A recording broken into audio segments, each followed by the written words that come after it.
2023년 5월 9일 일본 자역 첫째 시간 지난번에 이어서 역사의 진행 부제목은 투쟁적 신앙과 역설적 신앙 세 번째 시간을 시작하도록 하겠습니다. 잠깐 기도하겠습니다. 자비로우시고 긍휼이 풍성하신 하나님 아버지, 오늘도 우리를 뜨겁게 사랑하는 그 사랑 가운데 오늘도 말씀을 함께 나눌 수 있도록 은혜를 베풀어 주시니 감사합니다. 마지막 때 종말의 이 때에 영적 전쟁이 격화되고 있습니다. 복음의 진리를 잘 무장하여 옳고 그른 진리와 거짓을 잘 분별할 수 있도록 은혜를 베풀어 주시옵소서. 성경적 신앙으로 무장하도록 역사하여 주시옵소서. 감사하며 예수 그리스도 이름으로 기도를 드립니다. 자, 오늘 가능하다면 오늘 강의로 이 주제에 대해서 완성하려고 합니다. 우리가 계속 지금 공부하는 것은 그 하나님의 전능, 하나님의 전능성, 하나님이 전능하시다는 것, 그리고 하나님이 사랑이시라는 거죠. 하나님의 사랑. 우리가 그동안 배운 것은 하나님의 초월성, 하나님의 편재성, 하나님의 내재성을 기초로 해서 역사의 주관자 되셔서 알파 오메가 되시는 하나님, 그리고 하나님의 허락 없이는 참새 한 마리도 땅에 떨어지지 않는 절대 주권자 되시는 하나님, 그리고 거기에 모든 것을 협력하여 손을 이루심으로 하나님의 섭리를 이루시는 하나님. 그러나 우리가 하나님의 절대 주권과 하나님의 섭리를 우리는 그동안 신학에서 어디에 강조점을 두느냐, 하나님이 전능하시고 하나님이 우리를 사랑하신다면 우리에게 항상 그 기적을 베풀어 주셔야 됩니다. 그리고 결국은 우리에게 유익이 돼야 하는 이러한 방향으로만 사실은 우리가 생각을 해왔어요. 그래서 하나님의 우리를 전능함과 하나님의 사랑, 그래서 그 하나님이 우리를 사랑하는 것은 반드시 우리가 역경에 처해 있을 때, 절망에 처해 있을 때 우리를 거기서 건지시는 기적의 역사로 주로 그렇게 이제 우리가 기독교 안에서는 이제 통용이 되어 왔죠. 그러나 이것은 지극히 자기 중심주의적인 그러한 생각이라고 하는 것을 말씀을 드렸습니다. 왜냐하면 항상 하나님이 사랑을 하시고 우리를 전능하시다면 우리를 곤경에서 건져내야 된다는 게 이제 우리의 보편적인 우리가 가지고 있는 그 본능적인 생각이잖아요. 그것은 왜 그렇게 해석을 해왔느냐? 이제 우리의 구속사에 있어서 그 중심이 그 인간의 행복에 초점이 주어져 있었기 때문이라고 말씀을 드렸어요. 사실 하나님이 창조와 구속 경륜의 가장 그 중심이 되는 그 관심사는 인간의 행복이 아니죠. 하나님의 주된 관심사는 인간의 생명, 하나님의 생명을 우리에게 부어주시는 것이 창조와 구속 경륜의 목적이죠. 자, 이렇게 될 때 행복에만 초점을 맞춘다면 사실은 불행이나 이 재앙 혹은 곤경이라고 하는 것은 하나님이 우리를 사랑하시는 그 사랑 가운데 전능한 능력으로 우리를 건져내는 것이 당연한 거예요. 근데 문제가 되는 건 뭐냐, 여기에서 행복이라는 것 초점을 맞추면 잘못되는 게 뭐냐면 이 세상에 악이 존재한단 말이죠. 그 악을 통하여 뭐가 존재하냐? 고통이 존재해요. 그럼 우리가 이 행복이라고 하는 것에 우리의 구속사에 초점을 맞춘다면 당연히 행복하기 위해서 뭐가 제거되어야 될까요? 고통이 제거되어야 되죠.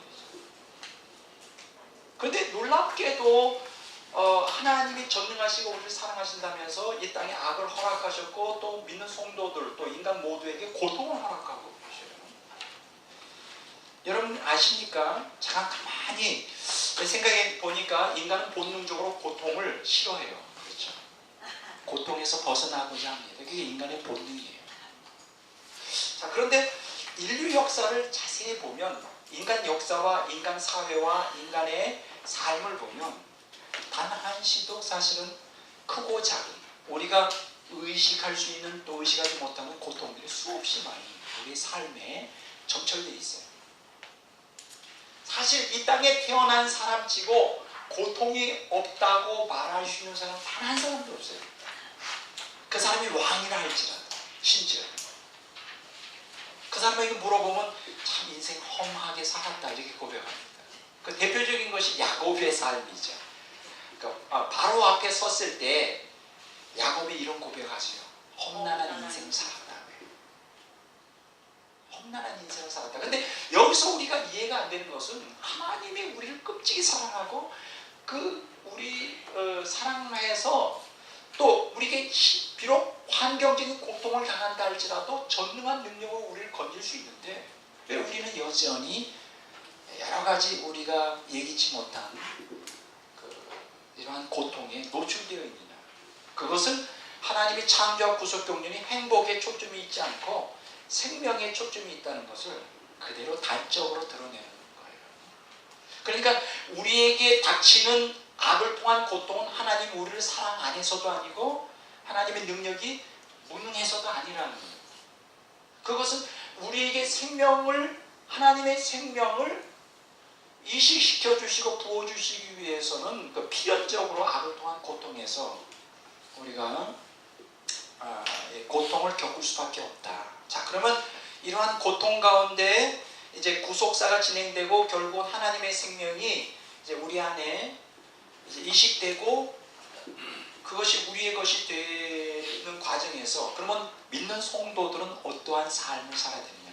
지난주에 얘기하기를 투쟁적 신앙을 살아야 된다. 왜 투쟁적으로 살아야 될까요?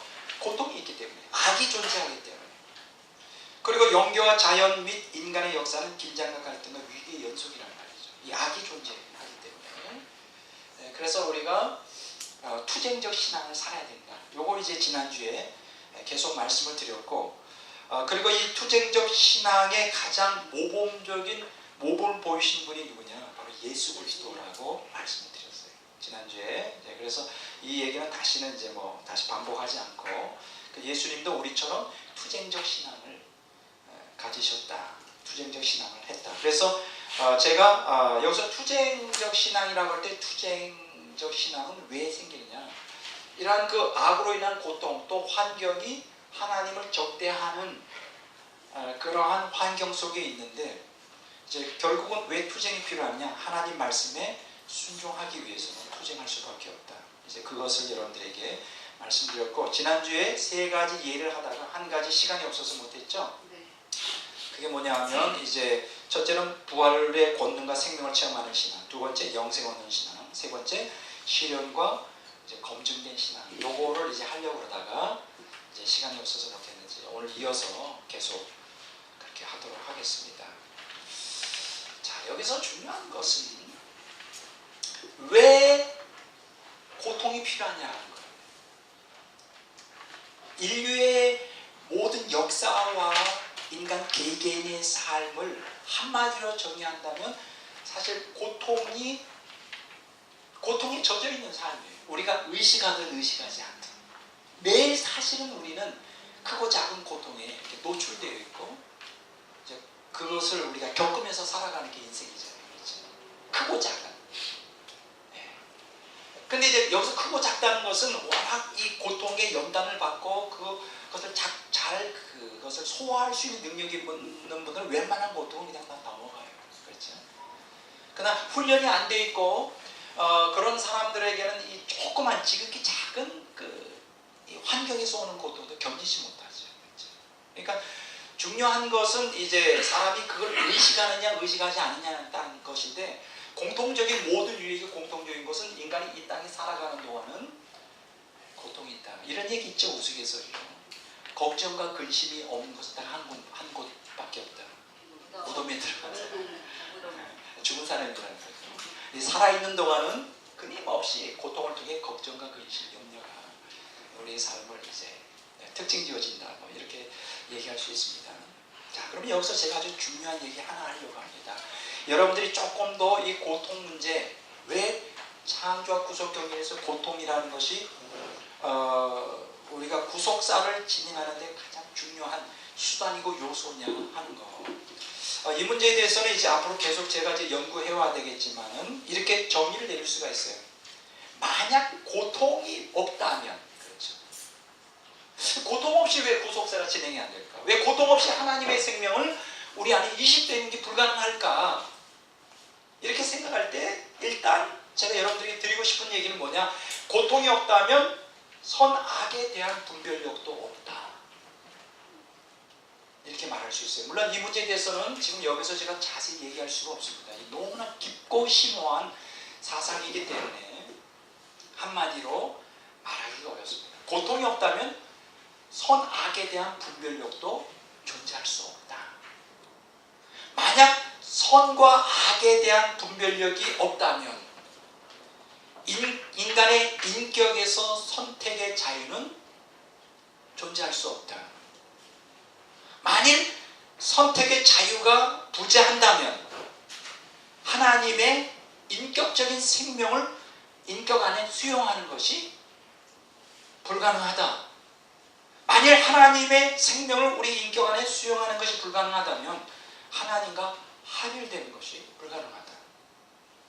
고로 고통을 부인하는 것은 창조와 구속 경륜 자체를 와해시키는 일이다. 어떻게 생각하세요? 좀 이해가 잘 안 되죠? 제가 이걸 이제 왜 하나님의 생명을 우리 안에 이식받는데 왜 고통이 필요하느냐 하는 것에 대한 질문에 대한 답인데, 또 이 문제를 깊이 다루려면 또 굉장히 많이 다뤄야 돼요. 그래서 여기에서 더 깊이 다루어지는 것은 제가 여기에서 하지 않고 실제적인 하나의 예를 한번 들어보겠습니다. 여러분 그 여러 가지 그 특이한 병이 있지만 무통증이라는 게 있어요. 무통증 들어보셨어요? 이 무통증이라고 하는 병이 있어요. 이게 희귀병인데, 이 무통증이라고 하는 것은 뭐냐? 감각을 느끼지 못하는 거예요. 감각, 뭐 어떤 그 촉각, 어떤 사람과의 접촉에서 느끼지 못하고 온도각, 그 온도의 차이를 못 느껴요. 우리가 이렇게 보통 지금 더워서 옷 벗기 시작하잖아요. 이게 이제 그 감각을 갖고 있기 때문에 민감하게 작용한단 말이죠. 통각, 고통을 못 느끼죠. 지각, 뭐 이런 거. 그럼 왜 이러한 그 무통증이 생기느냐? 사람 온몸에는 신경회로가 아주 쫙 깔려져 있는데, 이제 그것이 뇌하고 연결돼서 어떤 감각을 우리가 느끼는 게 뇌하고 모든 그 신경이. 근데 그 신경회로가 문제가 생겼을 때, 그것이 뭐 막혔거나 그게 뭐 절단이 되거나 이렇게 됐을 때는 이게 이제 못 느끼는 거예요. 그러니까 감각을 전달해 주는 게 이제 말초신경, 신경줄기, 척수, 뇌, 이게 다 이제 그 감각을 연결해 주거든요. 뭐 예를 들어서 여러분들이 그 얼음이 있잖아요, 그렇죠? 여러분도 얼음 위에 걸으면 어떻게 될까요? 고통을 느끼죠. 그걸 통각이라고 해요. 고통을 느껴요. 그래서 차가워가지고 발이 아파오니까 빨리 피하는 거예요. 근데 이 무통증을 걸리는 사람은 얼음 위에 있어도 통증을 전혀 못 느껴요. 그래서 1시간, 2시간 그러면 어떻게 될까? 상해 걸려요. 그럼 다리를 잘라. 또 이 무통증을 갖고 있는 사람은 어떤 증세를 하느냐? 피가 나도 아프지 않아요. 그 피가 철철철철 흘러도 그 예술적인 감각으로 야 멋있다 이렇게 이제 감상을 하게 돼요. 우리는 통증을 갖고 있으면 피가 조금만 하도 막 그냥 소리 소리 씨 아프니까 이제 그 조치를 취하죠. 이 무통증을 갖고 있는 사람 누가 때려도 전혀 못 느껴요.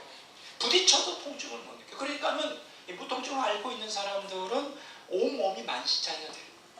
완전히 기능을 마비할 때까지 전혀 느끼지 않습니다. 그럼 이런 사람들은 배고픔도 못 느낍니다.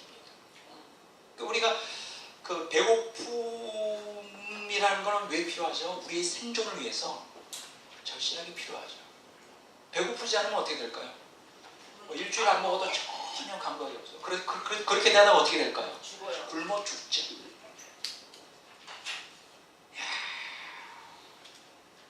만약에 어떤 사람이 허리가 삐꺼내가지고 디스크가 있어요. 근데 통증을 못 느껴요. 그럼 어떻게 될까요? 계속 그러다가 허리 굵어지죠. 완전히 허리가. 지금 뭘 말씀드리려고 하느냐? 이러한 전 세계에 지금 무통증 환자가 아주 극히 적다고 합니다. 한 150명 정도 된다 그래요. 150명. 극히 드문 질병인데, 재밌는 것은 2차 세계대전 때 히틀러가 무통증 환자들을 모아서 특수부대를 만들려고 했어요. 이 사람들은 총에 맞아도 전혀 고통이 없어. 죽는 무선까지. 무적이지 그러니까.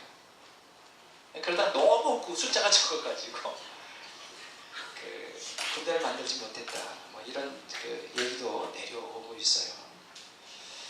여기서 우리가 깨닫게 되는 게 뭘까요? 이 통증이라고 하는 게, 고통이라고 하는 게 우리에게는 큰 선물이라는 것을 알게 됩니다. 고통이라는 게. 여기 제가 아주 좋은 책 한 권 가지고 나왔어요. 고통이라고 하는 선물.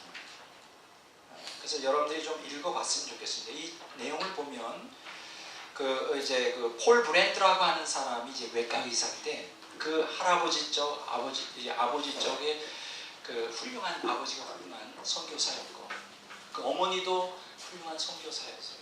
그래서 이 사람도 이제 폴 브랜드는 외과 의사지만은 부모를 따라 일생을 나환자들 위해 헌신한 거예요. 그래서 이 사람이 나환자들 또 혹은 무통증 환자들을 이렇게 진료하면서 거기서 느낀 하나님의 은혜, 다른 말로 말하면 고통이라고 하는 것이 얼마나 큰 선물인가, 이제 여기서 쫙 기록하고 있는데 굉장히 감동적이에요. 이제 아직 제가 읽지를 못했습니다. 읽을 책이 많아가지고. 근데 여기 여러분들 읽어보면 참 좋을 것 같아요. 미국 ECPA 골드 메달리언 상을 수상했어요. 그래서 이제 필립 얀 씨가 좀 이 글을 쓰는데 좀 도와준 것 같고, 폴 브랜드가 쓴 것입니다. 고통이라고 하는 선물 여러분들에게 추천하고, 여기 보면 이런 얘기가 있어요. 왜 고통이 선물인가? 이 사람은 뭐라고 말하느냐면, 고통과 아픔은 저주가 아니라 하나님의 선물이다. 저와 여러분들이 이 고통에 대하여 이런 차원을 우리가 이해하게 된다면 우리 인생이 좀 더 말 그대로 행복하지 않겠는가.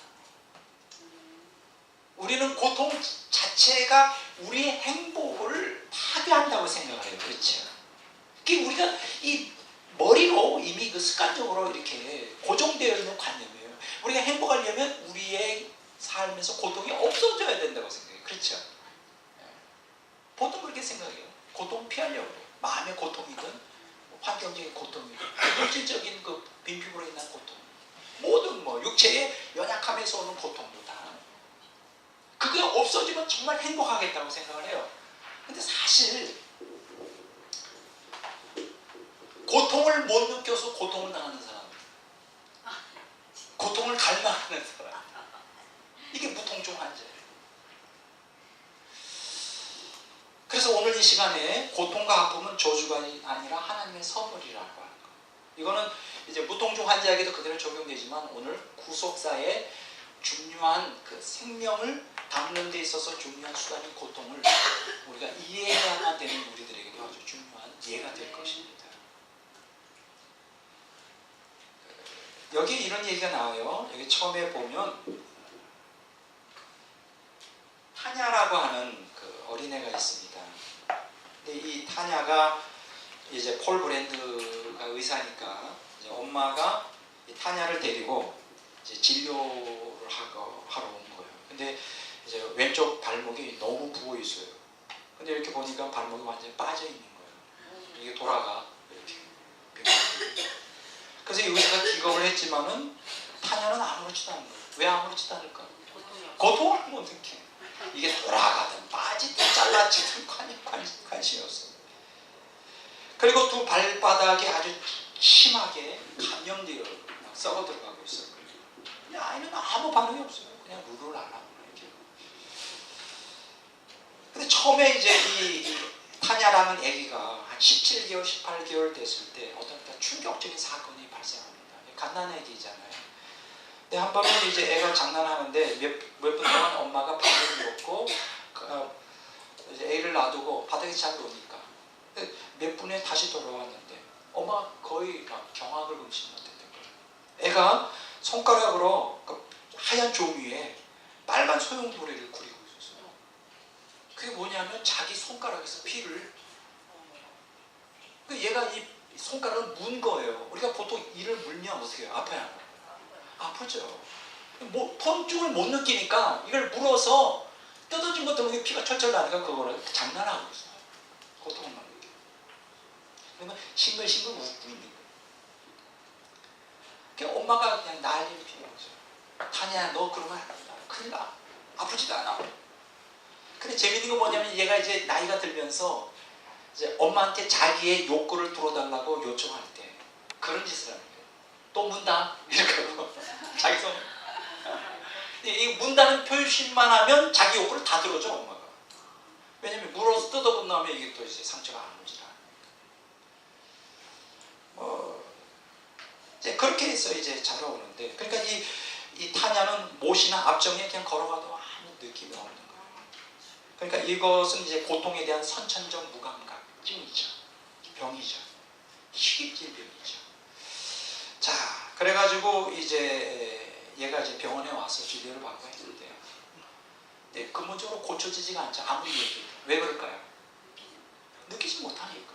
의사가 아무리 얘기해봐야 너 그렇게 하면 큰일 나. 너 손 이거 다 잘라져. 너 죽어. 그래도 모르죠. 전혀 못 느끼니까. 물에 뜨거운 물에 넣어도 그게 삶아져도 고통을 못 느껴요. 그러니까 이런 사람들은 어떻게 되느냐? 인간으로서 이제 방어 기제가 안 돼요. 지난번에 내가 면역이라는 얘기를 했었죠.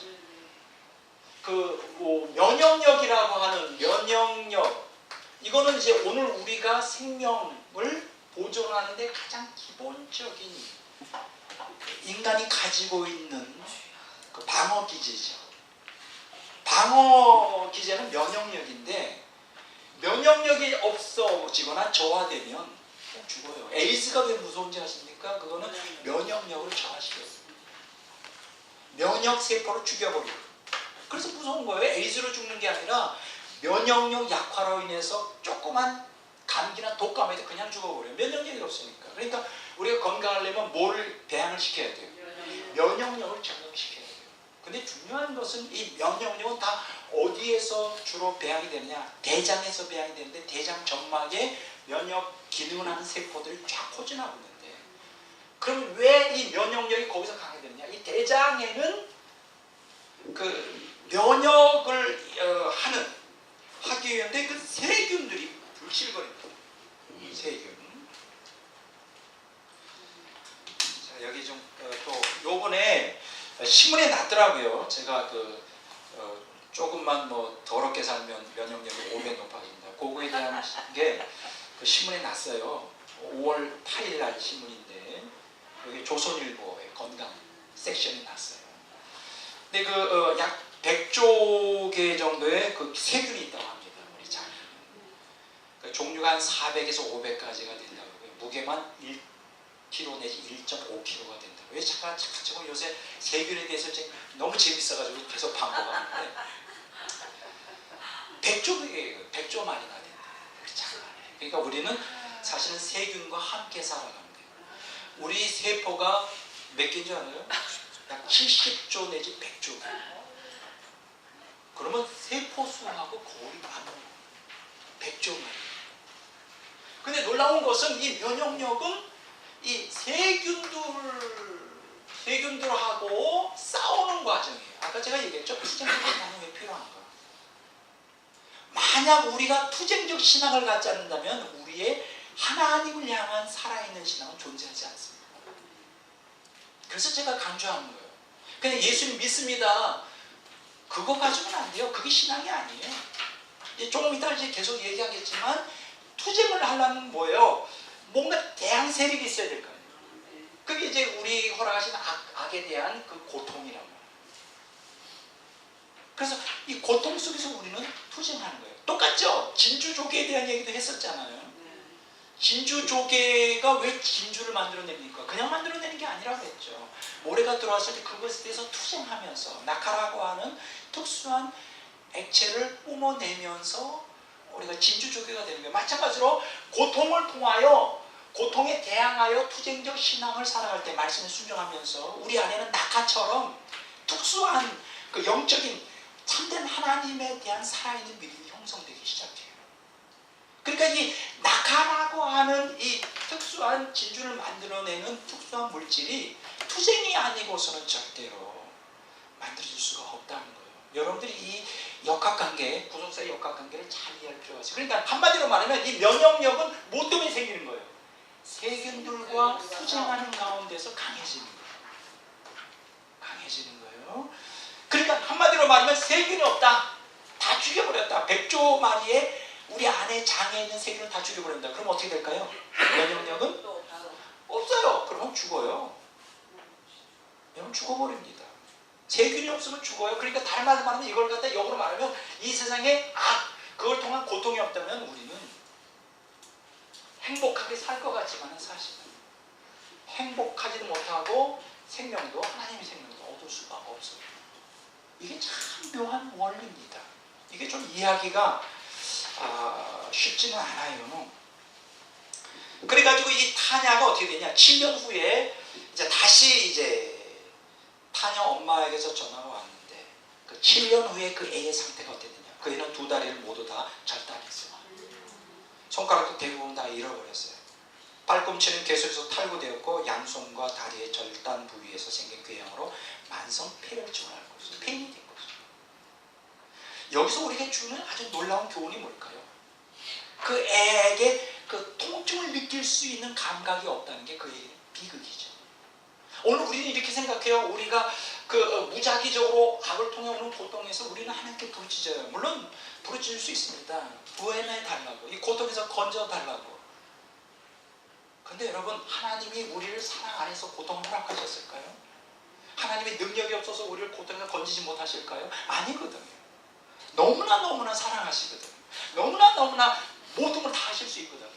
그런데 우리에게 고통이 허용됐어요. 그러면 이렇게 생각해야 될 거 아니에요? 하나님이 나에게 허락한 이 고통은 나에게 선물이구나. 의식을 바꾸는 거예요.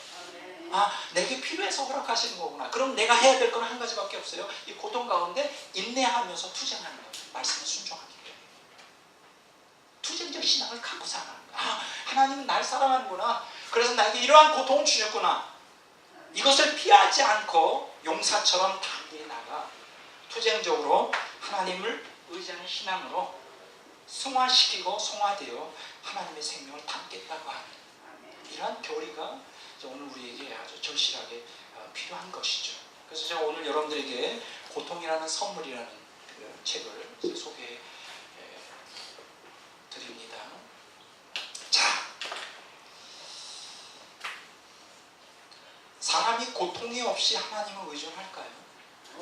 오늘 제가 어저께인가요? 이렇게 길거리 가다가 저는 이제 이런 것들을 자주 주워요. 이렇게 교회 전도지 혹시 뭐가 있나 해서. 근데 참 제 마음에 확 닿는 내용이 있었어요. 이 전도지에 보면 우리의 문제는 하나님께 의존하려 하지 않는 데 있습니다. 참 마음에 와닿아요. 원래 인간의 근본 문제가 뭐냐?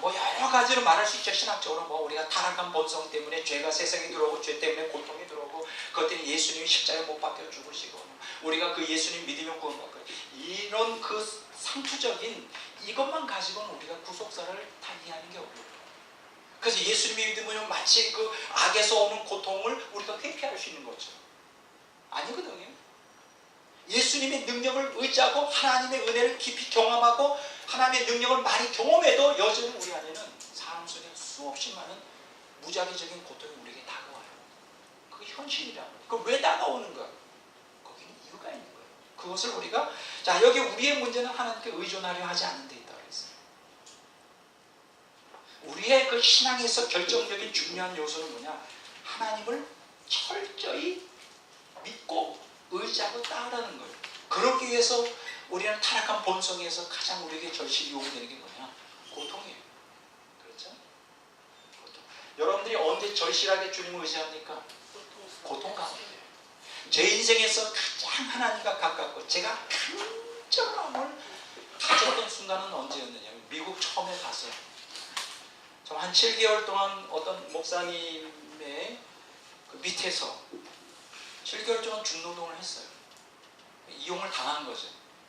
나의 약점을 잡아서 이용을 당하는데 7개월 동안 그 일반 그 거대한 저택이에요. 3층짜리 저택인데 그걸 개조하는 거예요, 교회를. 한 사람 일꾼을 쓰고 내가 이제 두 번째 일꾼이죠. 나는 보죠. 기술이 없으니까. 그럼 하루 종일 중노동하고 저녁에 이제 그 개조된 그 성전의 앞에 나오는 게 하나밖에 없어요. 눈물. 외로움과 환경의 어려움 속에서. 그런데요, 그 맨 앞에 앉아서 매일 밤마다 1시간씩 기도하는데 나는 그때처럼 하나님을 간절히 간구한 적이 없어요. 절박했으니까. 그런데 놀라운 것은 그렇게 간절히 하나님을 의지하는데 하나님의 보이지 않는 그 위로하심이 그때 저를 갖다 이렇게 싹 감싸는 거예요. 근데 나는 그때 하나님이 나하고 가장 가까이 있었다고 나는 경험했어요. 내가 제일 나갈 때 정말 환경적으로 너무나 어려운 상황에서 나중에 그 사모님이 그 자리가 금자리인 줄 알고 그 자리를 또 뺏어갔더라고요. 자기가 그 자리에서 참이야. 그런 일들도 있었어요. 자, 여러분 시편 한번 보겠습니다. 시편 84편 5절에서 7절까지 보겠습니다.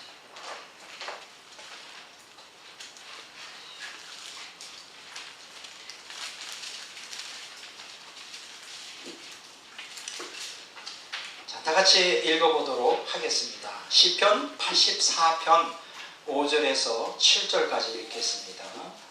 주께 힘을 얻고 그 마음에 시온에 데려가 있는 자는 복이 있나이다. 그들의 눈물의 골짜기로 지나갈 때에 그곳에 많은 샘이 있을 것이며 이른 비가 복을 채워 주나이다. 그들은 힘을 얻고 더더 나아가 시온에서 하나님 앞에 각기 나타나리다. 이 구절은요, 지금 제가 얘기하는 그 고통의 문제, 그것이 왜 구속사에 중요하고 그것이 우리에게 생명을 가져다 주느냐는 이러한 질문에 대하여 아주 결정적으로 우리에게 답을 주는 구절이에요. 그래서 제가 80시편 84편 5절에서 7절이라고 말했죠. 자, 여기 84편 1절에서 4절까지에 보면 이제 시인이 주의 장막, 그 성소를 사모하는 자의 애절한 마음을 이제 토로하고 있어요. 성소에 대한 애정, 성소에 대한 그리움, 애절함, 주의 장막에 대한 애절함. 근데 이제 5절에서 7절까지 보면 시인은 이제 주의 장막을 사모하는 자들을 향하신 주님의 은택에 대한 확신을 서술하고 있어요. 그러니까 이제 1절에서 4절까지 보면 이제 주의 장막을 사모하는 자들, 그리고 어떻게 주의 장막을 사모해야 되느냐 하는 것에 대한 구체적인 내용이 5절에서 7절에 기록이 되어 있어요. 자, 여기 5절에 보면 주께 힘을 얻고 그 마음에 시온에 데려가 있는 자는 복이 있다. 자, 이거를 좀 제가 한번 분석해 볼게요. 아주 재미있는 구도가 나옵니다. 84편 5절에 보면 여기 보면 주께 힘을 얻는 자, 얻는 사람. 두 번째, 누가 복이 있느냐? 여기서 복 있는 사람에 대해서 얘기해요. 복 있는 사람. 복 있는 사람이 두 가지예요. 84편 5절에 보면 주께 힘을 얻는 자. 첫째, 주께 힘을 얻는 자. 여기서 말하는 진정한 복이 뭘까요? 인간의 행복일까요? 아니에요. 하나님의 생명. 여기에서 이 본문에서 우리에게 가르쳐주는 진정한 복은 하나님의 생명을 어떻게 얻을 수 있는가 하는 과정을 여기서 얘기해줘요. 그러면 제일 먼저 그런 하나님의 생명 얻으려면 뭐가 필요하냐? 인간의 노력만 가지고 되지 않아요. 가장 중요한 것은, 선행되어야 될 것은 주께 힘을 얻어야 돼요. 그걸 바로 뭐라 하냐? 하나님의 능력이에요. 오늘 우리가 하나님의 생명을 얻는 것은 우리의 인간의 행위가 아니라 전적으로 하나님의 능력에 있는 것임을 여기서 말해줘요. 그런데 여기서 보면 그 주께 힘을 얻는다는 게 히브리어 원어에 보면 하나님께 친밀히 나아가는 자예요. 하나님과 합의를 갈망하면서, 그러니까 여기에서 능력을 얻는 것 궁극적인 뭐예요? 합의, 하나님과 하나가 되고자 하는 갈망. 그 하나됨을 통하여, 그 하나됨이 결국은 생명이잖아요. 하나님의 생명과 하나됨. 그 이제 능력을 이제 우리가 먼저 우리가 받아야죠. 근데 두 번째로 84편 5절엔 뭘 얘기하느냐? 마음에 시온의 대로가 있는 자가 복이 있다고 그랬어요. 시온의 대로. 마음에 시온의 대로. 이게 무슨 뜻일까요? 시온의 대로라는 것은 시온으로 가는 대로라는 거예요. 아직 시온에 도착하지는 않았어요. 시온을 갈망한다는 거예요. 시온의 대로라는 거예요. 여기서 말하는 시온이라는 게 뭐예요? 천국을 의미할 수도 있고, 하나님, 결국은 하나님이 시온에 거하시니까 하나님이 거하시는 곳, 그것을 의미할 수 있죠. 그러니까 여기에서 마음에 시온의 대로가 있다는 건 뭐냐? 이미 시온을 향해 가고 있다는 뜻이 아니라 시온을 가고 싶어하는 간절한 소망을 여기서 얘기해요. 소망. 그 여기서 말하는 소망이 뭘까요? 하나님과 연합하고자 하는 간절한 소망이에요. 소망. 자, 오늘 우리는 하나님의 능력을 힘입어 하나님과 하나가 되고자 하는 소망을 가져야 돼요. 열망을 가져야 돼요. 오늘 그런 사람들을 하나님은 찾고 계십니다. 하나님의 능력을 힘입어 누구하고 하나가 되고 싶어? 하나님과 하나가 되고, 시온의 대로가 있는, 마음에 시온의 대로가 있는 사람.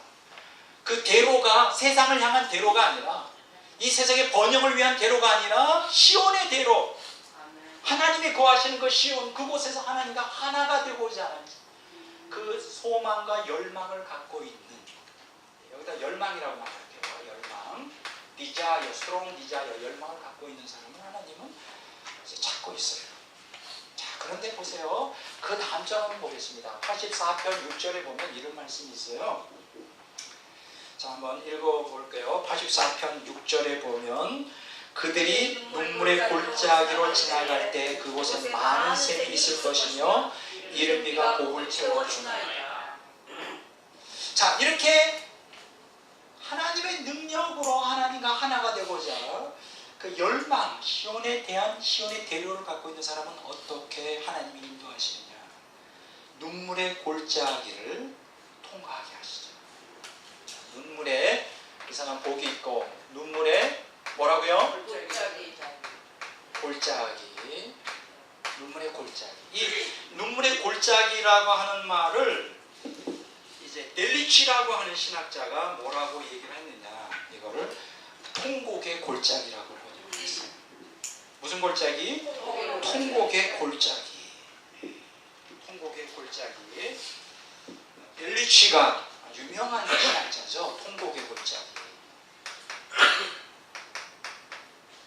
하나님께서는 그 사람들, 하나님의 능력으로 하나님의 생명에 합일되기를 열망하는 성도들을 어디로 인도하느냐?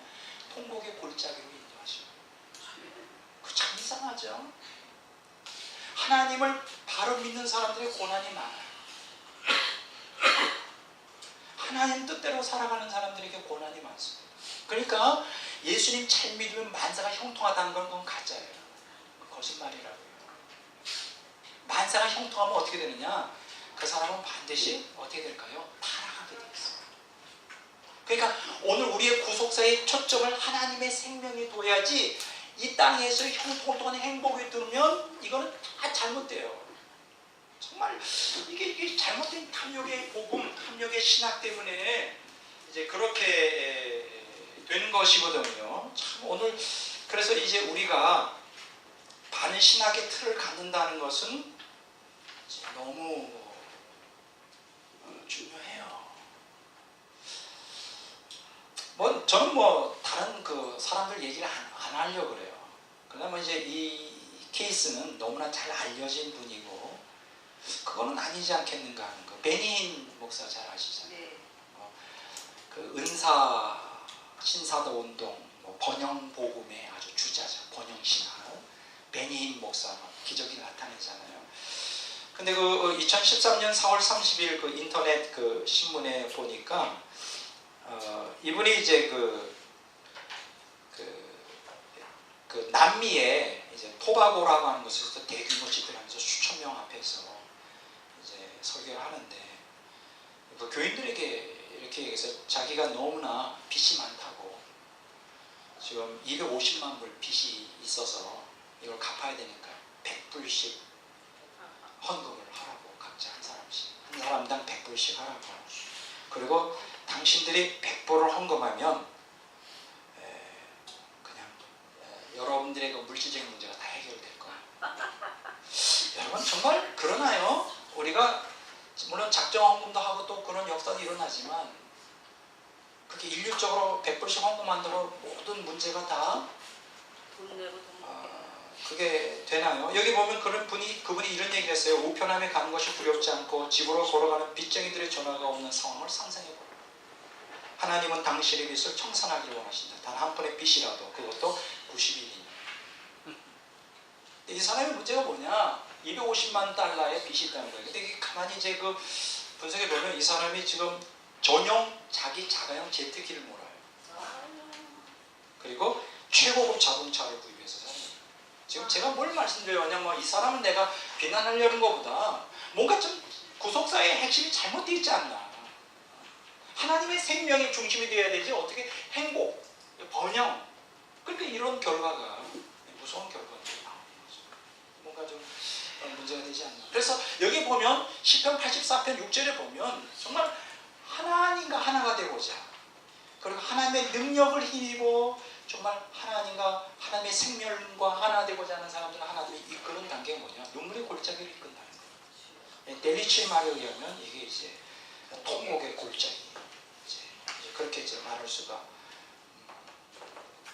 있죠. 통곡의 골짜기라고 이렇게 말할 수가 있는데 자, 이 통곡의 골짜기로 통과해야 돼요. 오늘 우리가 진정으로 하나님의 생명에 이르려면 우리의 삶 속에 하나님이 허락하는 이 고통의 과정을 다 이겨나가야 돼요. 다 이겨나가야 돼요. 근데 때때로 우리는 그 고통을 피하죠. 근데 이렇게 생각하시면 돼요. 하나님이 우리에게 감당할 시험과 고통만 허락하신다. 근데 우리가 이제 그 하나님 허락한 고통을 피하잖아요. 그러면 다음에 고통이 없을까요? 또 기다리고 있어요. 또 기다리고 있어요. 가장 좋은 방법은 그냥 즐겨 그냥 고통. 고통. 메조리스트는 아니지고 세리스트가 즐겨요. 즐길 수 있는 수준은 굉장히 높은 수준이죠. 고통. 즐기지 못하고 통곡은 해요. 그래서 통곡의 골짜기예요. 저는 즐기는 수준은 아니에요. 고통의 영은 통곡하는 수준이에요. 통곡, 눈물의 골짜기. 자, 그런데 놀라운 것은 이 통곡의 골짜기를 지나갈 때 두 가지 역사가 일어납니다. 첫째가 뭐냐? 많은 곳이 샘이 되게. 샘. 물샘이 나게. 그렇다면 좀 통곡하잖아요. 물샘. 물샘이 나게 한다. 이 물샘이 뭘까요? 일단 여러분들이 그 이스라엘은 참 척박한 땅이 많잖아요. 메마르고 척박하고 사막과 같은 곳인데 이 물샘이라는 건 사실은 생명과 관계돼요. 생명. 하나님의 생명이에요. 그러니까 눈물의 골짜기. 근데 내가 생각할 때 저런 그 노래가 그건 아닌 것 같아. 저건 이제 인생 한탄하는 회한에서 나오는 우리는 주님 때문에 당하는 고통. 저거는 우리하고 좀 상관이. 근데 생명이에요. 물샘이 나는 거예요. 생명수가 넘쳐난다. 그리고 여기 뭐 위로나 풍성 이렇게 하나님의 참된 위로와 풍성. 그러니까 우리가 주님 안에서 고난당할 때 우리에게 인간의 환경을 초월하는 엄청난 위로가 있죠. 그게 데살로니가 전서인가요? 후서 1장인가요? 나오죠. 위로를 주셔요. 평강의 하나님이셔. 두 번째 여기서 중요한 것은 뭐냐? 물샘이 나고 두 번째 뭐냐면 이른비의 은택이에요. 이른비의 은택이 나. 여기서 이른비라고 하는 게 뭡니까? 여기서 이른비라고 하는 것은 팔레스틴 땅에서는 이제 10월달과 11월달에 나오는 가을비죠. 그러니까 여름 동안에 무더위를 종식시키고 메마른 농토를 이제 적셔서 이제 추수가 아니라 이제 그때는 이제 밭갈이 하는 거예요. 근데 우리 한국은 반대죠. 우리는 가을에 추수하잖아요. 봄에 심고. 이제 그들은 이제 가을에 심고 이제 봄에 추수하게 돼요. 뭐 계절이 다르니까. 여기서 말하는 이른비는 바로 이제 추수가 아니라 이제 씨앗을 심어서 열매 맺게 하는. 그래서 은택은 뭘 얘기합니까? 은혜죠. 네. 자, 그러니까 우리가 눈물의 골짜기, 통곡의 골짜기를 지나올 때 두 가지를 경험하게 돼요. 하나님의 생명, 물샘을 깊이 경험하고 하나님의 크신 은혜를 깊이 경험해요. 하나님의 그 강력한 은혜 임재를 이제 경험하게 돼요. 그렇게 되면 이제 84장 4편 7절에 보면 뭐라고 나오죠? 한번 보겠습니다. 84편 7절에 보면 그들은 힘을 얻고 더 얻어 나아가 시온에서 하나님 앞에 각기 나타나리라. 이게 무슨 얘기일까요? 시온에서 하나님 앞에 각기 나타난다. 마침내 하나님과 하나가 되는 것이죠. 시온산의 이름입니다. 시온산. 하나님과 생명 가운데 합일이 되는 거죠. 자, 근데 여기서 중요한 게 하나 있어요. 힘을 얻고 더 얻는다. 아까 힘을 얻는다는 얘기 어디서 나왔죠? 시편 84편 5절 초반에 나왔죠. 주께 힘을 얻는다. 그러니까 하나님의 능력을 힘입어 하나님과 하나가 되고자 하는 열망을 갖고 있는 사람. 그런 사람들을 하나님은 눈물의 골짜기, 통곡의 골짜기로 인도하여 성화시킨 다음에 결국은 이제 하나님과 하나가 되는데, 여기 보면 힘을 얻고 더 얻고라고 하는 것이 이제 아주 좀 특이한 용법이에요. 여기 힘을 얻고 더 얻고라고 하는 말이 여기 나오는데, 그거는 NAB 성경에 보면 They pass through outer into wall 이렇게 번역되어 있어요. 이걸 번역하면 그들은 힘을 얻고 더 얻어 외벽에서 내벽으로 통과한다. 하나님과의 합일이 심화된다. 그러니까 여기서 힘을 얻는 자들은 하나님과 합일이 안 된다는 얘기가 아니라 이 과정, 영적 성숙 과정, 눈물의 골짜기를 통과하면서 하나님과 합일이 이제 점차적으로 이제 심화되어가는 과정을 얘기하죠. 이걸 이제 다른 말로 말하니까 외벽에서 내벽으로 더 깊이 들어가는 거예요. 이걸 또 다른 말로 말하면 NJB 성경에 보면 이렇게 번역되어 있어요. 힘을 얻고 더 얻고가 They make their way from height to height. 그러니까 높은 곳에서 더 깊은 높은 곳으로 나아간다. 그러니까 하나님과의 합일이 이제 더 심화되는 거예요. 그런 것을 얘기하죠. 여기 한 가지 좀 빠진 게 있는데, 이른비의 은택이라고 그럴 때 여기서 은택이라고 하는 단어가 킹제임스 버전 NIV 성경에는 웅덩이라고 번역되어 있어요. 웅덩이들, pools. 그러니까 비가 와서 웅덩이에 물이 이제 차잖아요. 이제 이른비가 늦은 이른비가 온단 말이에요. 그럼 이제 웅덩이에 물이 차요. 그러니까 이건 무엇을 얘기할까? 아까 은혜라고 그랬죠. 은혜가 풍성하게 그 마음 가운데 임하는 것을 얘기하죠. 그리고 이제 결국은 이제 하나님과 하나가 되는 그러한 삶으로 이제 나가게 되는데, 자, 여기 보면 복이라고 하는 단어가 두 번 나오죠. 한번 어디 나오죠? 5절에 주께 힘을 얻고 그 마음에 시온에 데려가 있는 자는 복이 있나이다. 그 다음에 6절에 뭐라고 나와 있어요? 그곳에 많은 샘이 있을 것이며 이른비가 복을 채워주나이다. 그 다음에 이제 여기 끝에 보면 12절에 보면 만군의 여호와여 주께 의지하는 자는 복이 복에 대해서 얘기하세요. 진정으로 그러면 어떤 사람이 진정으로 복 있는 자일까요? 어떤 사람이 진정으로 행복한 자일까요? 하나님의 생명에 나아가는 자. 그러니까 진정한 행복은 여기서 포인트가 뭐냐? 눈물의 골짜기를 통과해야 된다. 통곡의 골짜기를 통과해야 된다. 성화되며 더욱 깊이 하나님과 하나가 되며 진정한 복, 생명을 통하여 진정으로 초월적인 행복, 초월적인 복에 이제 우리가 가야 된다. 여기서 초점은 뭐냐? 고통이라는 거예요. 그러니까 시편 84편 5절에서 7절에 보면 우리 성도들이 진정으로 성경적 신앙을 갖기를 원하는 성도들이 어떻게 해야 될 것인가에 대한 가장 기본적인 신앙의 어떤 그 틀이 여기에 시편 84편 5절에서 7절에 다 나와 있는 것이죠. 이해가 되시죠? 그래서 왜 구속사에 고통 없이 생명을 이루지 못하고 왜 고통이 있어야 되느냐는 어떤 그 기본적인 틀이 시편 84편 5절에서 7절에 나와 있는 것이죠. 자, 그러면 이것을 조금 더 이제 심화하여 이제 궁극적으로 왜 성경적 신앙, 하나님의 생명에 이르기 위해서 우리에게 고통이 있어야 되는가 하는 이제 요 시편 84편 외에 신약에서 한 군데를 더 보도록 하겠습니다. 자, 한번 보겠습니다. 신약 성경 어디를 보시느냐 하면 베드로전서 1장 6절에서 9절입니다. 베드로전서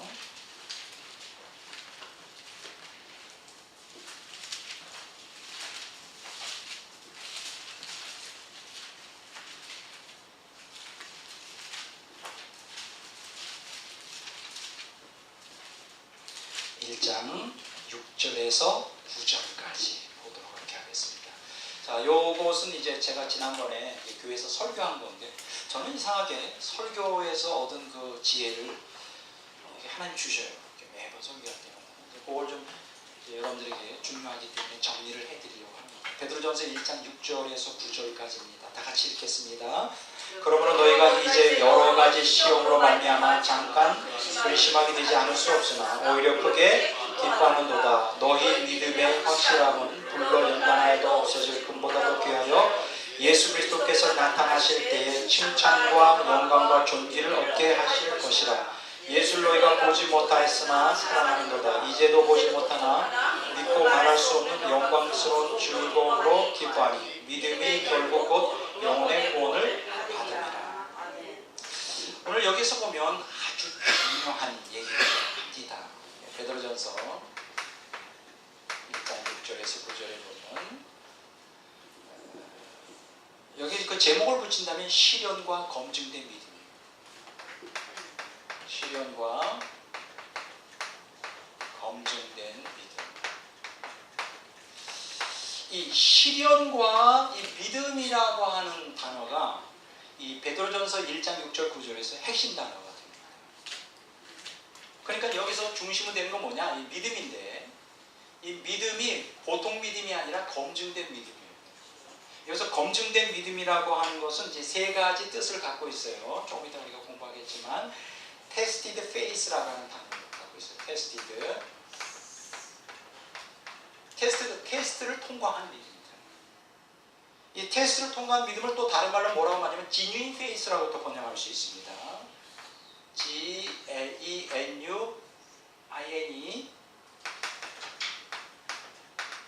genuine faith가 뭐예요? 진짜 신앙이라는 거죠. 진짜, 가짜가 아닌 진짜.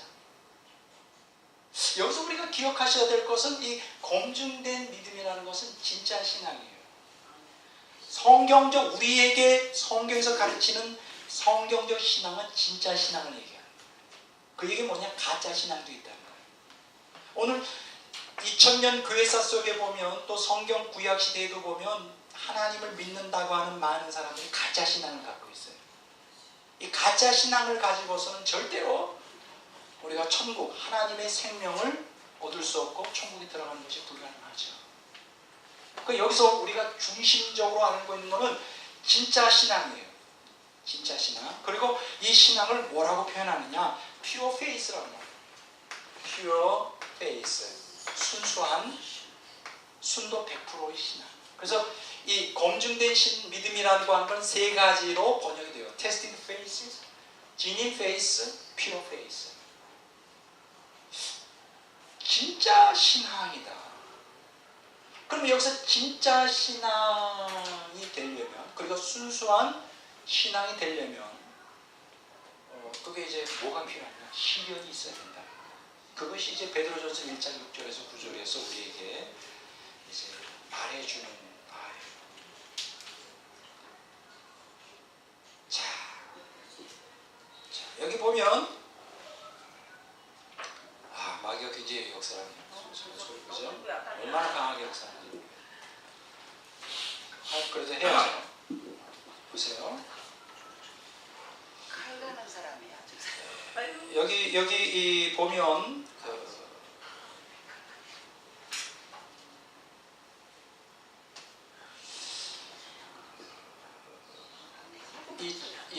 이 신앙인데 여기 보면 검증된 신앙을 가져야 된다. 자 보세요.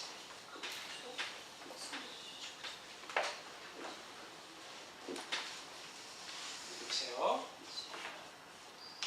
검증된 신앙.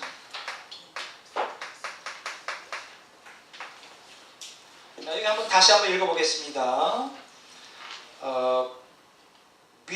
너희 믿음의 확실함은 7절. 너희 믿음의 확실함은 불로 연단하여도 없어질 금보다도 귀하여 예수 그리스도께서 나타나실 때 칭찬과 영광과 존귀를 얻게 할 것이니라. 여기 보면 믿음의 확실함이라고 있어요.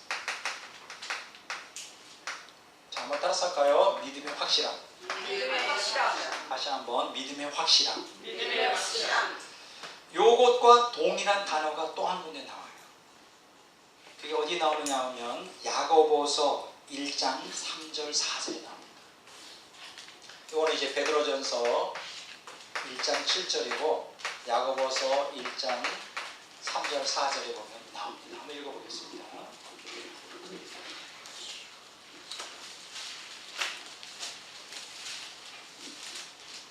자, 3절 4절 다 같이 읽어보겠습니다. 야고보서 1장 3절 4절. 내 형제들아 너희가 여러가지 시험을 당하거든 온전히 기쁘게 여기라. 이는 너희 믿음의 시련이 인내를 만들어내는 줄 너희가 알미라. 인내를 온전히 이루라. 이는 너희를 온전하고 구비하여 조금 더 부족함이 없게 하려니와. 자, 여기 보면 믿음의 확실함이라는 단어와 동의어가 하나가 나옵니다. 동일한 단어. 야고보서 이제 1장 3절에 믿음의 시련.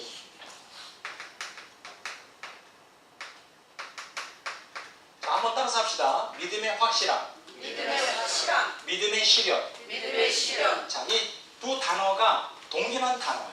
헬라어에 보면 도키미온, 휘몬, 피스테오스 이렇게 나와요.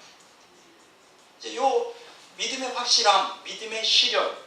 여기 이제 또 proving you are of the faith 이렇게 이제 순서대로 하면 이걸 뭐라고 말하느냐? 검증받은 믿음이라. 이걸 갖다가 영어로 번역하면 tested faith, genuine faith, pure faith 이렇게 나와요. 이게 바로 이제 성경적 신앙. 이 성경적 신앙이 바로 무엇을 우리에게 가르쳐줘요? 하나님의 생명을 얻도록 하는 신앙이에요. 이 검증받은 신앙이 아닌 그 가짜 신앙은 하나님의 생명을 우리 안에 어떻게 한다고요? 절대로 줄 수가 없어요. 절대로 줄 수가 없어요. 그러니까 이제 항상 성경에서 구원받는 신앙, 그 신앙, 성경적 신앙이라고 말할 때는 항상 무슨 신앙이에요? 검증받은 신앙이에요. 그게 이제 믿음의 확실함 혹은 믿음의 시련이다 이렇게 말할 수 있어요. 자, 그러면 이 검증받은 그 신앙, 이 성경적 신앙은 어떤 역할을 할까요? 베드로전서 1장 5절 한번 봅니다.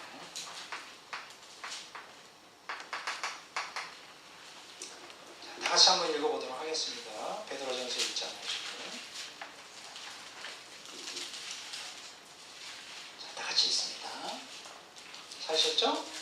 너희는 말세에 나타나기로 예비하신 구원을 얻기 위하여 믿음으로 말미암아 하나님의 명령과 보호하심을 받았느니라.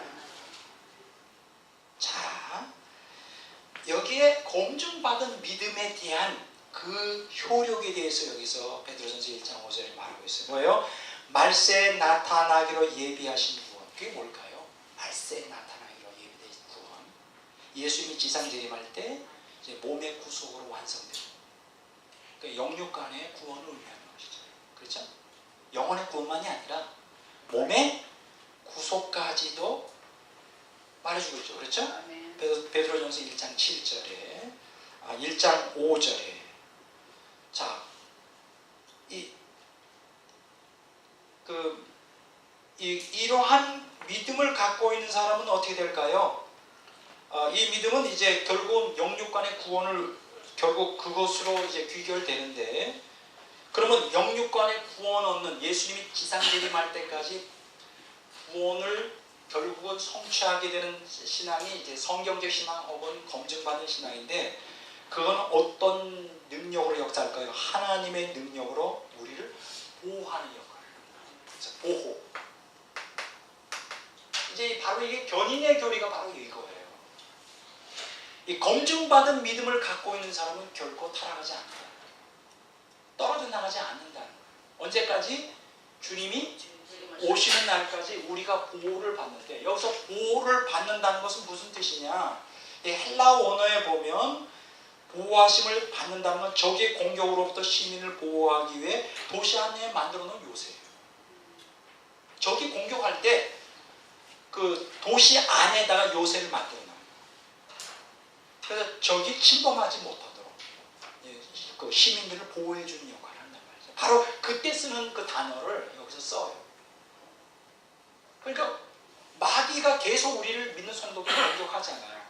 그럼에도 불구하고 어떤 상황 가운데서도 로마서 8장에 있잖아요. 그 어떤 무엇으로도 그리스도 안에 있는 하나님의 사랑에서 우리를 끊을 수 있다 없다? 끊을 수 없는 거예요. 근데 그 끊을 수 없는 확고한 보호는 어디서 오냐? 하나님의 능력으로 와요. 여기 보면 그래서 하나님의 능력으로 보호하심을 받는 거예요. 우리의 능력이 아니죠.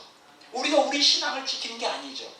하나님의 능력으로 우리를 하나님이 보호하시기 때문에, 그 보호하시기 때문에 예수님이 재림하는 그날에 우리가 얻게 될 이제 몸의 구속까지 이제 확보가 되는 거예요.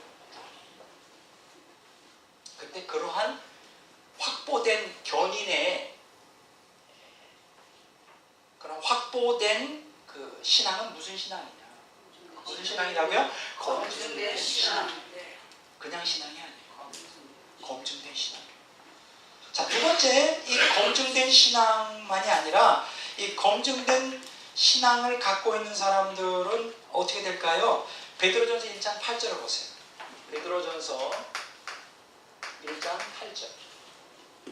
자, 다 같이 읽어보겠습니다. 예수를 너희가 보지 못하였으나 사랑하는도다. 이때도 보지 못하나 믿고 말할 수 없는 영광스러운 즐거움으로 기뻐하니. 자, 두 번째, 이 검증받은 믿음은 우리에게 무엇을 우리에게 주시느냐? 기쁨을 줘요. 믿고 말할 수 없는 즐거움으로 기뻐한다. 그러면 믿고 말할 수 없는 즐거움으로 예수님을 보지 못하지만 주님을 뜨겁게 사랑하면서 믿고 말할 수 없는 즐거움으로 기뻐할 수 있는 것은 뭘까요? 신앙이죠. 믿음이죠. 믿음이죠. 근데 이 믿음은, 여기서 말하는 믿음은 어떤 믿음? 검증받은 믿음. 진짜 믿음이에요. genuine faith, tested faith, 검증받은 믿음, pure faith, 순수한 믿음. 이게 성경적 신앙이에요. 이러한 믿음을 갖고 있는 사람들은 결국 어떻게 될까요? 베드로전서 1장 9절을 보겠어요. 자, 다 같이 한번 읽어보겠습니다. 믿음의 결국 곧 영혼의 구원을 받으리라. 결국 구원에 이르러요. 아까 우리가 베드로전서 1장 7절에 하나님의 능력으로 보호받아 주님이 오는 그날까지 보호를 받듯이, 구원이, 그러니까 쉽게 얘기하면 결국 구원에 이르는 그때까지, 그러니까 베드로전서 1장 7절과 베드로전서 1장 9절이 맞물려 있죠. 이해가 되죠? 예수님이 오시는 그날까지 보호를 받다가 능력으로 결국 예수님 오시는 그날에 결국은 영육간의 구원을 받게 되죠. 그리고 그 과정 가운데 우리는 그 보호만이 아니라 뭐를 경험해요? 예수님을 보지 못하지만 예수님을 끔찍이 사랑하면서 말할 수 없는 영광스러운 즐거운 기쁨으로 충만한 삶을 살아요. 그럼 여기서 세 가지 공통적인 게 있죠. 베드로전서 1장 7절, 베드로전서 1장 8절, 베드로전서 1장 9절. 보호와 기쁨과 보호는 다 무엇으로 말미암아 된다고요? 검증받은 믿음으로 된다는 거예요. 검증받은 믿음. 이 검증받은 믿음이 있어야 돼요. 그럼 여기서 말하는 검증받은 믿음은 어떻게 해서 생길까요? 이거 중요한 얘기예요. 물론 이제 이거는 조금 이따 얘기를 할까요? 검증받은 믿음은, 이 검증된 믿음은 결국 어디서 나온 걸까요? 이 근원이 어디 있을까요? 이것은 바로 예수님의 죽음을 통한 부활, 그로 인한 거듭남이 있어요. 그 검증받은 믿음의 출발점은 바로 거듭남이에요. 자, 어디 있는지 한번 보겠습니다. 베드로전서 1장 3절 다 같이 읽겠습니다. 우리 주 예수 그리스도의 아버지 하나님을 찬송하리로다. 그의 많으신 긍휼대로 예수 그리스도를 죽은 자 가운데서 부활하게 하심으로 말미암아 우리를 거듭나게 하사 산 소망이 있게 하시며. 산 소망이 있게 하신다. 자, 그러니까 이 검증받은 믿음의 출발선은 어디냐? 예수님이 죽은 자 가운데서 부활하여 그 부활의 생명으로 우리가 어떻게 됐어요? 거듭나게 했어요. 이 거듭남이라는 게 이제 하나님의 생명이 이식이 되는 거잖아요. 근데 이게 출발점이에요. 근데 이 거듭남이라고 하는 것만 가지고 되진 않아요. 그거는 시작일 뿐이에요. 하나님의 생명이 우리 안에 시작되는 시작점일 뿐이에요. 바로 이 하나님의 생명을 우리 안에 씨앗을 심겨주기 위해서 예수님이 죽은 자 가운데 부활하셨다는. 그래서 우리가 뭐가 있게 하셨어요? 거듭나게 하사 산 소망이 있게 하셨어요. 리빙 호프. 여기서 산 소망이 뭘까요? 리빙 호프. 산 소망은 뭘까요? 결국 우리가 하나님의 보호받다 능력으로 기쁨 가운데 살다가 영광스러운 즐거움으로 기뻐하다가 결국은 주님 오시는 그날에 영육간의 구원을, 최종적인 구원에 들어가는 거예요. 그게 살아있는 소망이죠. 그리고 우리는 이 소망 가운데 아까 우리가 시편 84편의 5절부터 얘기했잖아요. 그 열망을 갖고 있는 게 시온의 대로가 있는 거죠. 그게 뭐야? 소망이죠. 열망이죠. 똑같은 패턴이에요. 자, 이제 그래서 이 거듭남으로부터 시작되는데, 이 검증받은 믿음을 갖고 있는 사람들에게 주어지는 두 가지 엄청난 혜택이 있죠. 첫째는 베드로전서 1장 4절에 나오죠. 자, 다 같이 한번 읽어보겠습니다. 썩지 않고 더럽히지 않고 쇠하지 아니하는 유업을 진짜 신앙, genuine faith, 성경적 신앙, pure faith, tested faith. 이런 사람들에게 주어진 약속이 뭘까요? 썩지 않고 더럽지 않고 쇠하지 않는 천국의 유업을 약속을 하는 거죠. 이런 사람들은 100% 천국을 확보하게 되죠. 두 번째 뭐냐? 베드로전서 1장 7절입니다. 너희 믿음의 확실함은 불로 연단하여도 없어질 금보다도 귀하여 예수 그리스도께서 나타나실 때 칭찬과 영광과 존귀를 얻게 할 것이다. 여기 세 가지를 말하죠. 칭찬. 이 진짜 신앙, 검증받은 신앙, 순수한 신앙을 갖고 있는 사람들은 주님이 오실 때 뭘 받을까요? 칭찬을 받습니다. 두 번째, 영광에 참여합니다. 세 번째, 존귀하게 되죠. 야, 놀라운 거 아니에요? 정말 놀라운 복이 이 검증된 신앙을 갖고 있는 사람에게 이제 약속이 되어 있죠. 근데 이 검증받은 신앙은 어느 정도의 신앙이냐? 여기 그 7절에 보면 불로 연단하여도 없어질 금보다도 귀한 것이야. 쉽게 얘기하면 정금보다 귀한 믿음이에요. 하나님은 이 믿음을 우리가 갖기를 원하세요. 하나님이 갈망하는 것은 바로 이 믿음을 갖고 있어요. 정금보다 더 귀한 믿음. 따라서 할까요? 정금보다 더 귀한 믿음. 정금보다 더 귀한 믿음. 정금보다 더 귀한 믿음. 정금보다 더 귀한 믿음. 근데 어떻게 보면 없어질 금보다도 귀하다고 했어요. 금이라고 하는 것은 이 현세에만 필요한 거 아니에요. 그럼 없어지는 거예요. 그러나 영원히 없어지지 않는 금보다도 귀한, 정금보다도 귀한 믿음이 뭘까요? 그게 바로 믿음이에요. 그게 바로 검증된 신앙. 제가 오늘 여기서 말씀드리려고 하는 중요한 포인트가 남아있어요. 그러면 이 검증받은 그 신앙을 얻으려면 어떻게 해야 될까요? 자, 여기 한번 보겠어요. 자, 6절 한번 보겠습니다. 같이 읽습니다. 그러므로 너희가 이제 여러 가지 시험으로 말미암아 잠깐 근심하게 되지 않을 수 없으나 오히려 크게 기뻐하는도다. 이 믿음의 확실함, 검증된 믿음을 가지려면 어떻게 되냐? 한 가지밖에 없어요. 여기 6절에 뭐라고요? 여러 가지 시험을 통과해야 돼요. 합격해야 돼요. 여러 가지 시험을 통과해야 돼요. 시험을 통과해야 돼요. 그 시험이 뭡니까? 악을 통해 오는 고통이에요. 한마디로. 무작위적으로 우리에게 임하는 여러 가지. 근데 여러분들 기억하세요. 꼭 여기서 여러 가지 시험이라 그럴 때 꼭 큰 것만 시험이 아니에요.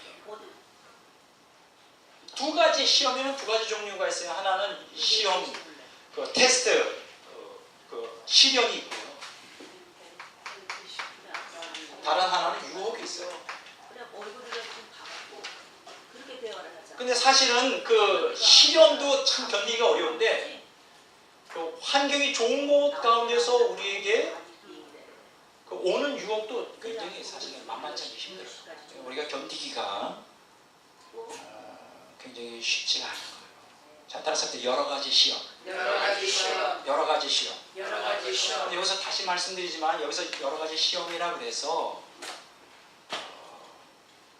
매일 극단적인 어려움만 얘기하는 크고 작은 우리가 의식하지 못하는 많은 어려움들이 우리에게 와요. 매일매일 매순간 와요. 그것들을 그런 가운데서 하나님의 말씀에 순종하려고 투쟁적 신앙을 살면서 하나님 앞에 검증받아야 돼요. 여러분 그 원광석이 있는데 그 원광석 그대로는 쓸모가 별로 없어요. 그거를 그 용광로 속에서 수없이 많이 불을 통과하면서 불순물이 제거되고 순수한 신앙이 되어야 되죠. 오늘 우리도 마찬가지예요. 하나님의 생명을 얻기 위해서 우리는 너무나도 많은 여러 가지 불순물들이 우리 안에 자아와 옛사람과 욕망이 섞여 있어요. 그리고 우리는 그 섞여 있는데 마치 그거를 싹 포장하여 마치 하나님의 영광만을 위해서 산다 이렇게 말을 해요. 근데 그게 아니거든요. 지금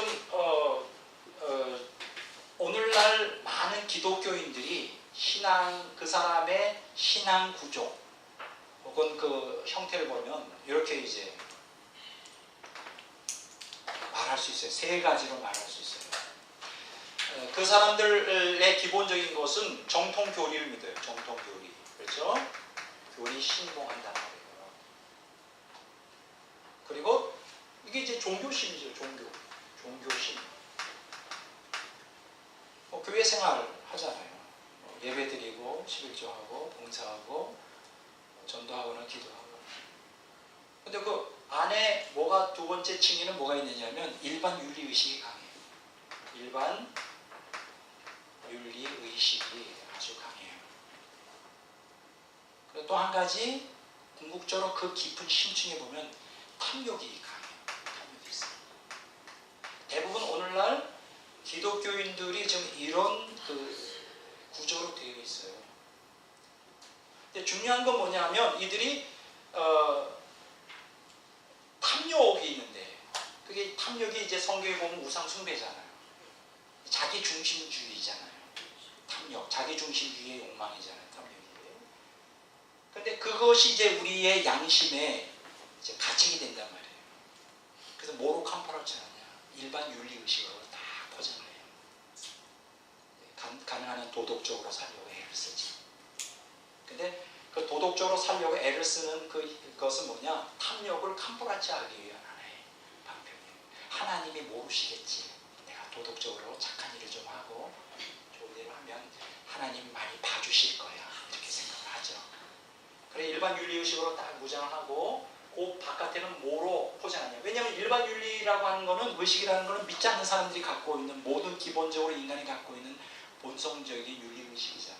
양심과 이성에서 나오는 거잖아요. 그것만 가지면 기독교인이라고 말할 수 없죠. 그러니까 그 위에다 뭐를 또 덧붙이게 하느냐 하면 정통교리를 믿어요. 삼위일체교를 믿는다. 성경 하나님의 말씀을 믿는다. 예수님이 죽었다가 살아나신 걸 믿는다. 속죄 은총을 믿는다. 예수님의 재림을 믿는다. 이게 지금 많은 기독교인들이 가지고 있는 기독교인 신앙의 형태예요. 그리고 이런 형태에서 이제 이렇게 정통 교리를 신봉하면서 종교심을 가지고 종교 생활을 하잖아요. 기독교 생활을 하잖아요. 그래서 이제 목사님들이 많은 분들이 얘기를 하죠. 예배 열심히 참석하고 11조 내고 봉사 준비하고 기도 열심히 하고 복 받는다. 그래서 열심히 해요. 종교 생활을 해요. 그리고 거짓말하지 마라. 바르게 살아라.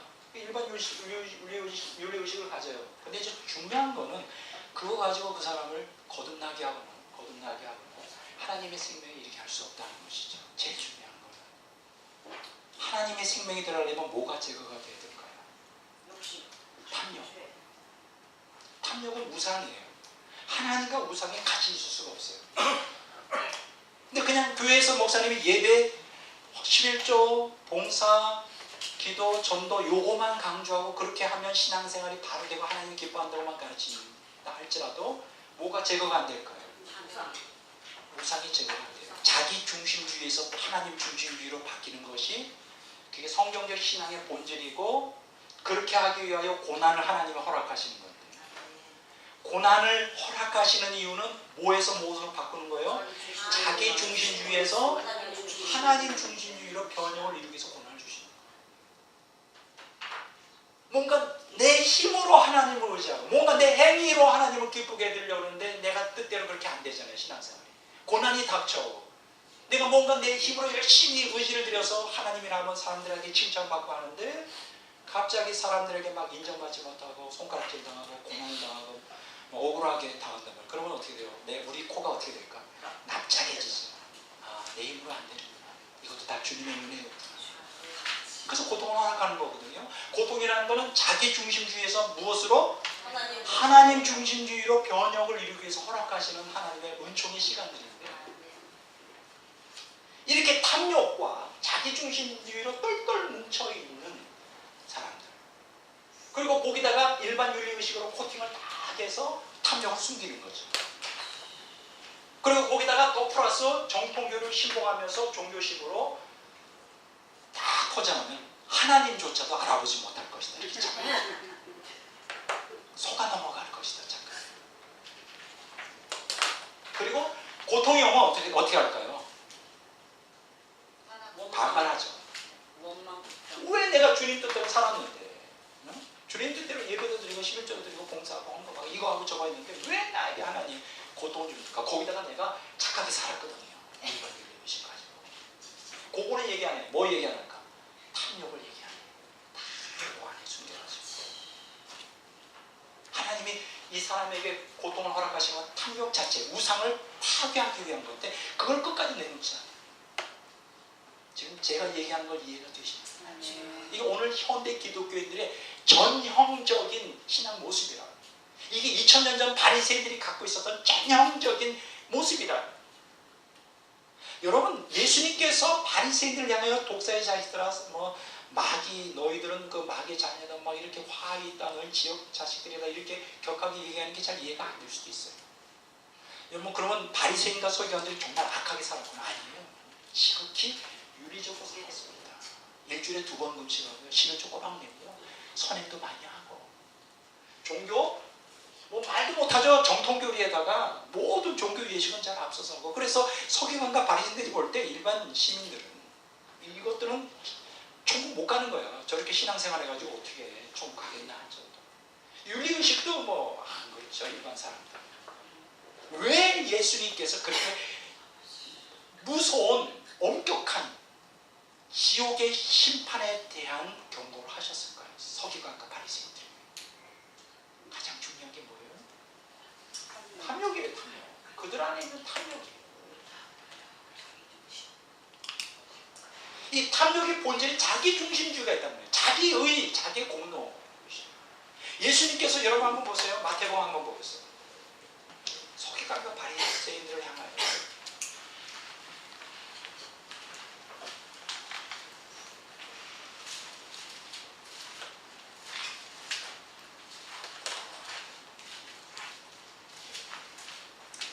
마태복음 23장 25절 26절 한번 보겠습니다.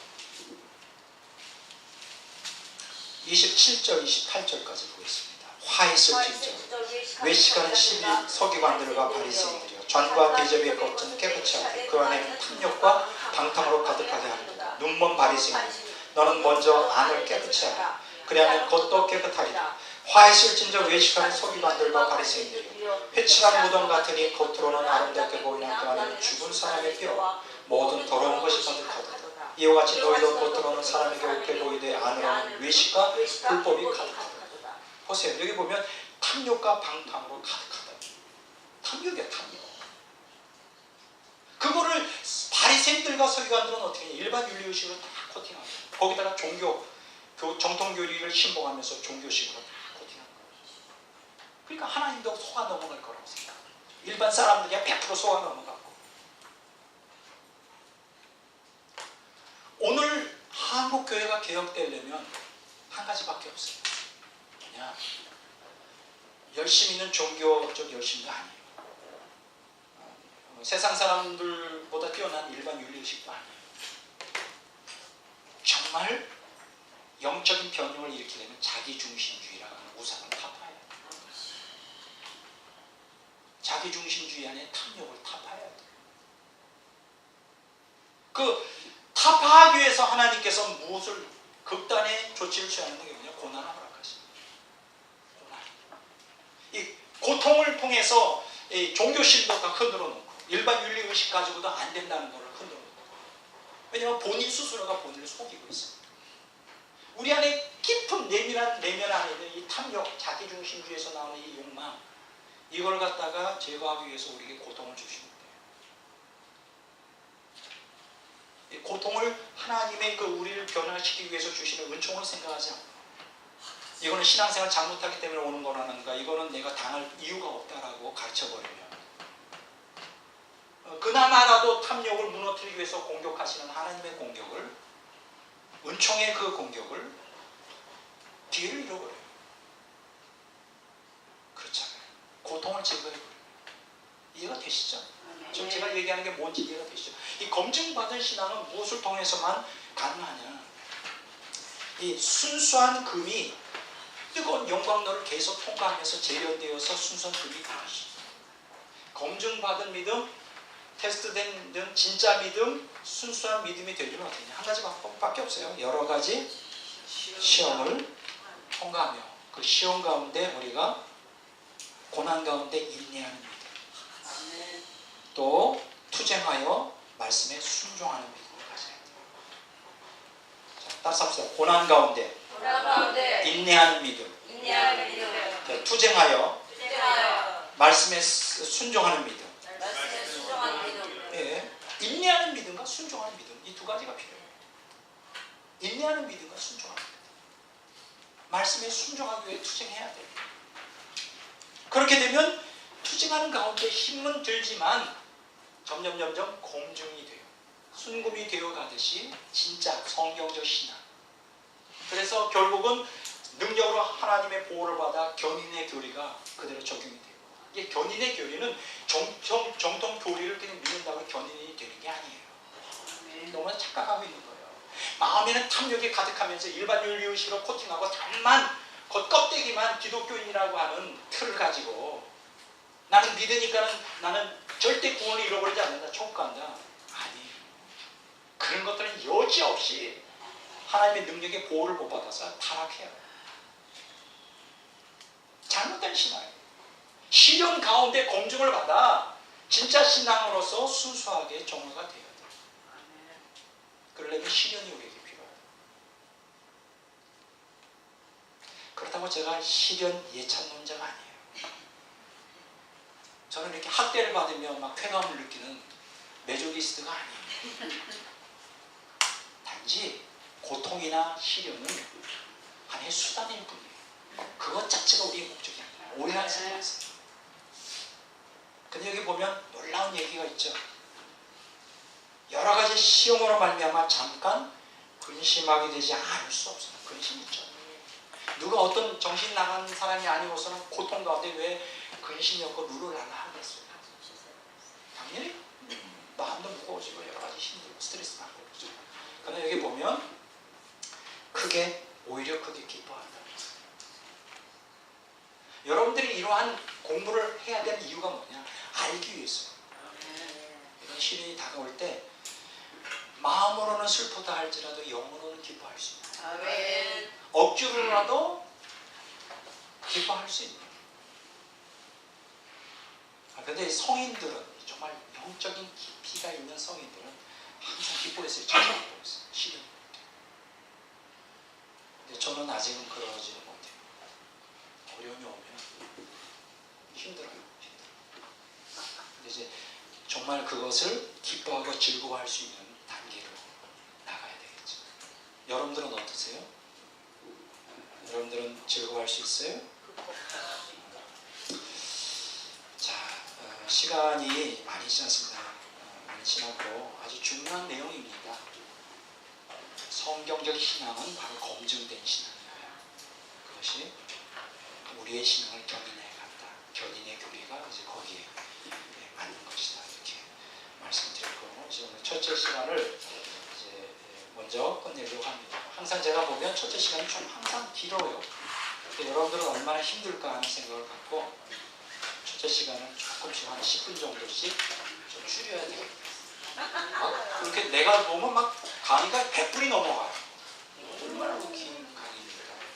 스승님이 더 힘드시죠. 그래서 조금씩 앞으로 10분씩 줄이려고 합니다. 그리고 오늘 여러분들에게 나눠드린 이 자료 중에 시가 두 개예요. 하나는 진주라고 하는 시고요. 하나는 해일이라고 하는 시예요. 근데 너무 둘 다 좋아서 이제 첫 시간에는 이제 그 해일을 읽고 두 번째 시간 끝날 때 진주라고 하는 시를 읽고 그래서 두 가지 너무 좋은 시라 이렇게 읽으려고 합니다. 자, 지금 시를 읽고 끝내도록 하겠습니다. 해일, 조수정. 아무런 준비도 하지 못했는데 거대한 해일이 제 삶을 덮쳐왔습니다. 꿈을 가득 실은 배가 파손이 되었고 희망의 도시 찢어져 버렸습니다. 자신했던 지지 기반이 무너져 내려앉고 내 것이라고 생각했던 모든 것들을 통째로 삼켜버리고 말았습니다. 제 모든 삶을 바닥까지 흔들어 놓았습니다. 저의 모든 것이 순식간에 없어져 버렸습니다. 가장 두려워했던 길을 걷고 있었고 원치 않았던 곳에 제가서 있습니다. 저의 꿈, 행복, 모든 웃음을 당신은 붙잡아주지 않으셨습니다. 예전에 친구들이 찾아왔으나 그들은 독무친 비판의 활을 언어의 활시위로 당기었습니다. 촉수에 박힌 독은 제 가슴을 뚫고 간신히 지탱할 힘마저 앗아가 버립니다.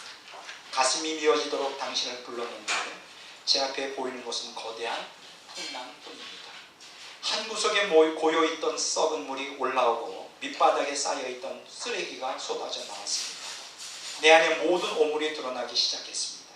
내 것으로 인정할 수 있는 것은 아무것도 없다는 것을 현실에서 받아들여야만 했습니다. 외딴 섬 웅크리고 앉아 절망과의 힘겨운 싸움을 해야만 했습니다. 해일과 폭풍우 속에서 당신의 존재도 같이 무너져 버리고 말았습니다. 그러나 이 모든 것을 잠재우신 당신은 다시금 저를 찾아오셨습니다. 그리고 저의 눈을 돌리라고 말씀하셨습니다. 무소리만큼 쏟아져 내리던 비는 뿌옇던 공기를 쓸어내버렸고 다시 청명한 밤하늘의 별들을 바라볼 수 있게 해놓았습니다. 내려다본 바다 밑바닥은 깨끗이 청소가 되어 있었고 온갖 눈부신 생명들이 다시 헤엄을 치고 있었습니다. 제 힘으로 정화시킬 수 없는 오물들을 당신은 깨끗이 청소를 해놓으신 것입니다. 언젠가는 그 쓰레기들이 저를 질식시킬 수밖에 없겠기에 당신은 바라만 보고 있을 수 없었던 것입니다. 저에게 뿜어져 나온 교만의 공기가 하늘을 가리우고 있었다는 것을 몰랐던 것입니다. 한순간 무서운 속력으로 일을 하신 당신은 사랑의 헬기와 죄를 쓸어내신 수많은 의의 빗줄기셨습니다. 제가 잃어버린 것이 땅의 것이었다면 다시 얻은 것은 영원한 천상의 것이나이다. 손에서 떨어져 나간 것이 조금이라면 다시 선물로 받은 것은 어마한 것이었습니다. 힐 속에 내뿜는 뜨거운 사랑의 숨결과 눈물되어 떨어지는 사랑의 채찍을 얼마나 저는 오해하고 거부했습니까? 다시 우리가 정결케 되어 주님 바라볼 수 있도록 하심이 당신의 뜻이었습니다. 아멘. 기도하겠습니다. 하나님 아버지 감사를 드립니다.